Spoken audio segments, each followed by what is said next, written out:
یہ ایک ایسا عمل بھی ہے کہ جو اگر انسان نہ کرے تو ساری زندگی وہ نیکیاں کرتا رہے، اس کی نیکیاں اس کے کام نہیں آئیں گی۔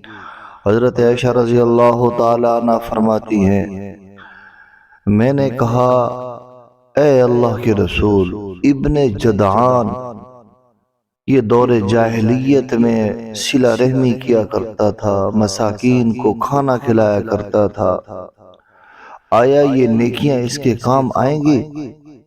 اس کے لیے فائدہ مند ہوں گی؟ یہ ابن جدعان کون ہے؟ اس کا نام ہے عبداللہ ابن جدعان۔ اور نبی پاک صلی اللہ علیہ وسلم دور جاہلیت میں مشرکوں کے ساتھ مل کر آپ نے کام کیا تھا، جس پر آپ فخر فرمایا کرتے تھے، خوش ہوا کرتے تھے کہ اللہ نے مجھ سے یہ کام کروایا۔ اور وہ کام یہ تھا، معاہدہ تھا غریبوں، یتیموں، مسکینوں، کمزوروں کے لیے کہ ان کے ساتھ اگر کوئی زیادتی کرے گا، ان کے خلاف اگر کوئی کارروائیاں کرے گا تو ہم مل کر اس کا مقابلہ کریں گے۔ اس طرح کا ایک معاہدہ ہوا تھا، اور یہ معاہدہ اسی عبداللہ بن جدعان کے گھر میں ہوا تھا۔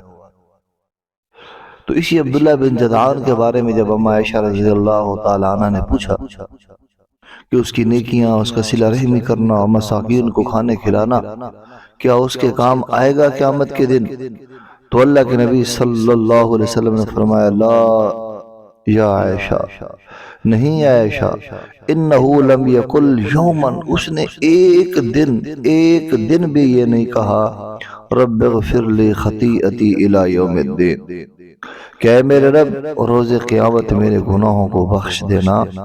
اس نے زندگی میں ایک مرتبہ بھی یہ نہیں کہا، یعنی وہ ایمان نہیں لایا اللہ اور اس کے رسول پر قیامت کے دن پر، اور پھر اللہ سے اس نے معافی نہیں مانگی، تو بے شک وہ ساری زندگی نیکیاں کرتا رہا، اس کی نیکیاں اللہ کے ہاں قابل قبول نہیں ہوں گے۔ تو اللہ کی ذات عالی پر ایمان کے ساتھ اس سے زندگی میں کم از کم ایک مرتبہ بخشش کی دعا انسان کو ضرور کرنی چاہیے۔ اس لیے فرمایا انہو لم یقل یوما، ایک دن بھی اس نے نہیں کہا۔ کون سی دعا ہے؟ رب اغفر لی خطیئتی الی یوم الدین۔